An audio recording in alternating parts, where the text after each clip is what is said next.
Bonjour, mon ami.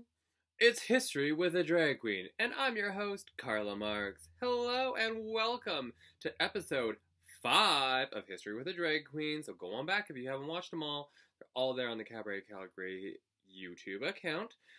So we're really excited to be back at it again with another amazing historical tale for you. And this time is a request. I was asked by a dear friend of mine, hey, don't you think you could have some fun with the French Revolution? Oh, I think we could. So hence the beret and cigarette, because I've actually never really smoked a tobacco cigarette in my life. Read between the lines, you'll figure that out. Okay, so today we're going to talk about the French Revolution. I'm super excited. So one topic, we're going to get into the nitty-gritty, or as much as we can in like 10 minutes. Okay, it's going to be great. So, the French Revolution is a big deal in European society. It starts off a whole host of democratic revolutions slowly that mature throughout Europe and North America and then spread kind of further.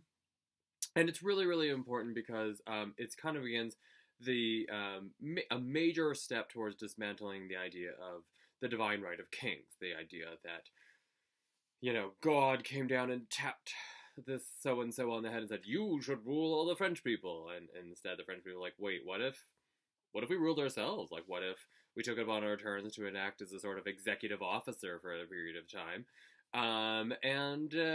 Let's see how that works. And so they did. So it all starts in 1789.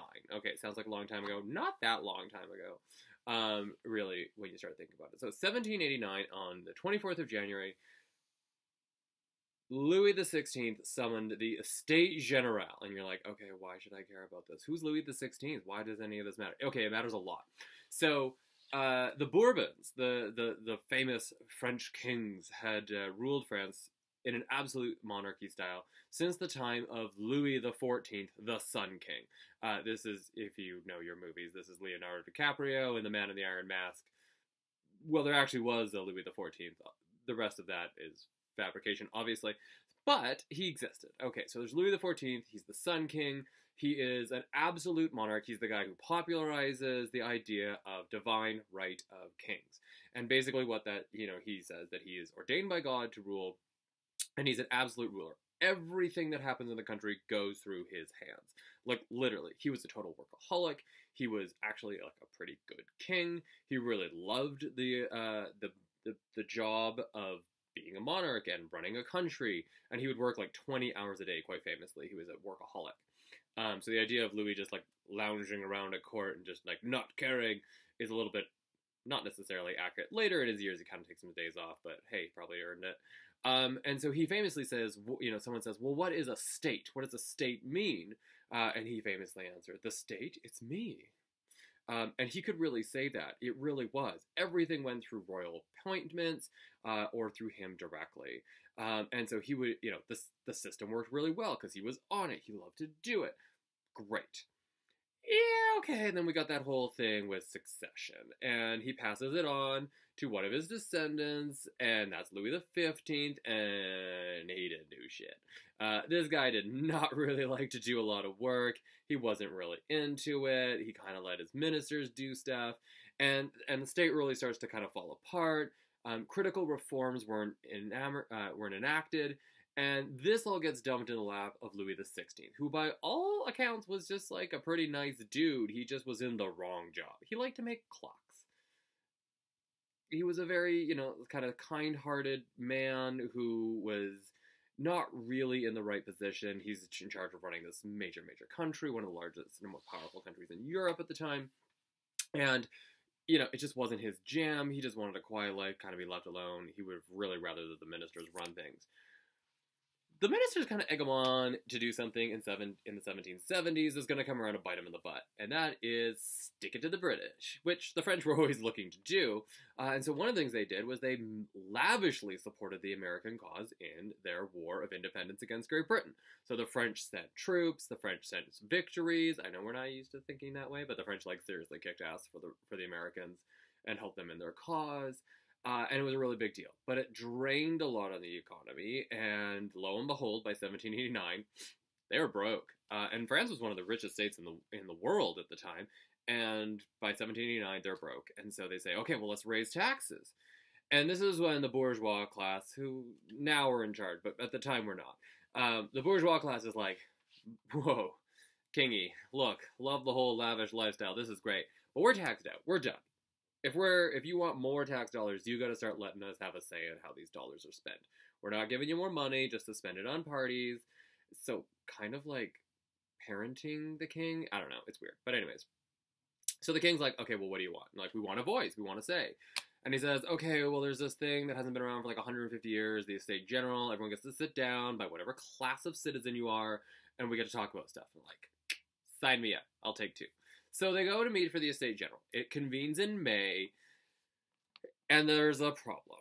So what does it mean to be the estate general? Well, there's 3 estates in France, okay? So you've got your first estate, which is like all the nobility, all the like, you know, God-type dudes. These are the guys who are there to like, you know, they're talking to God, they're very Christian. They're usually a big supporter of the state. Next, you have the nobility. And these are the guys who, like, 600 years ago were like, this is all mine, and you serfs work for me. And everyone's like, why? And he's like, because I got dudes with muscle behind me. And they're like, okay, just don't fuck me up. We'll give you grain. Whatever. Leave me alone. And so then they became nobility, and they had access to power. So they were usually at court, or they had some sort of, like, patronage that they offered and secured their position. That encompassed about like a grand total of maybe 5% of French society. The other 95%, that's the third estate. That's everybody else. And so when the king and his ministers convene the estate general, they say, well, cool, we'll just sit by estate and we'll vote by estate. So all of the nobility get together and they cast 1 vote. All of the clergy get together and they cast 1 vote. All of 95% of France, your representatives, they cast 1 vote. And like the other dudes of 95% of France were like, wait a minute. That seems like a bad deal. And even though counting in French is anarchy, they managed to do the math and they were like, actually, we would like a better representation of this. And so they demanded it. They said, we're not going to vote by estate. We're going to vote by delegate. And the third estate had the most delegates.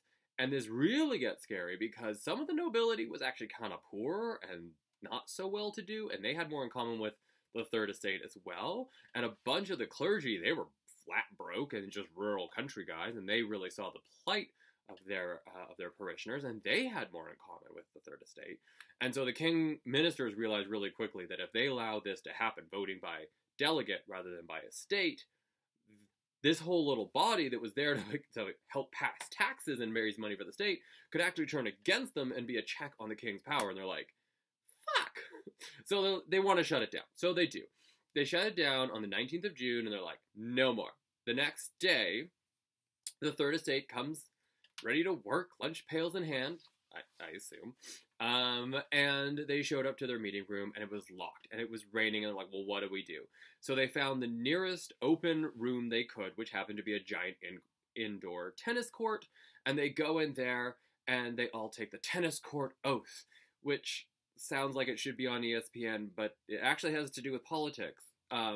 What they declared was that they wouldn't be disbanded until the king recognized them as a legitimate form of popular expression. And the king is like, what? And it leads to like huge tensions. The king's not happy. The third estate's not happy because they're getting ignored. And it's just this little like political dispute until July 14th, when revolutionary workers in Paris are like, oh yeah, king, we want more say, and we're upset, and it's hot and muggy, and we're starving, and you're telling us what to do, and we don't like it. So what do? They storm the Bastille, which was kind of stupid, because it served as a symbol of political oppression, but really actually didn't have any political prisoners inside. And so like the mob of Paris marches up to the gates of the Bastille, and they're like, let out the political prisoners or we'll storm the gates. And the governor is like, okay, mon ami, there's no political prisoners here. And they're like, yeah, we're coming in anyways. And so they're like, okay, the governor's like, look, if you let me and my men go, you can come in and liberate whoever you want. And they're like, deal. So he opens the gates, and they just massacre all the guards.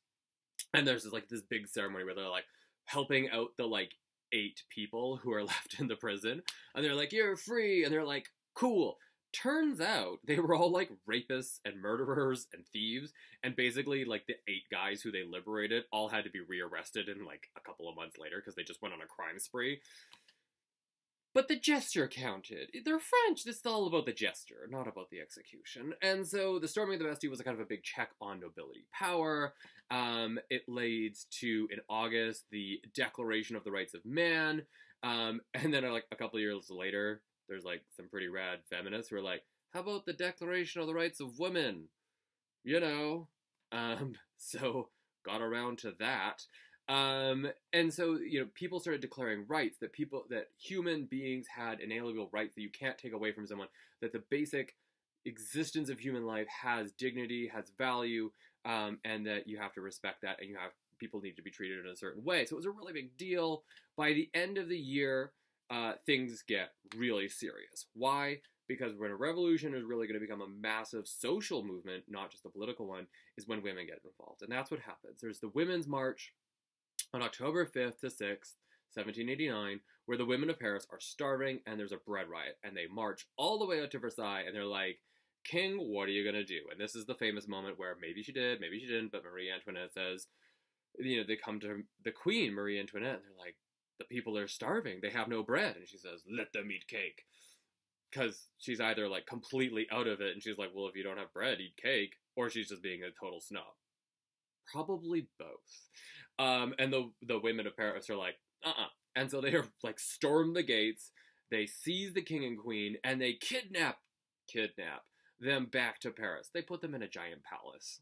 It's not a hard kidnapping. And that's how the French Revolution starts. I had way more content to talk about. We talked about 1 year and like really fast.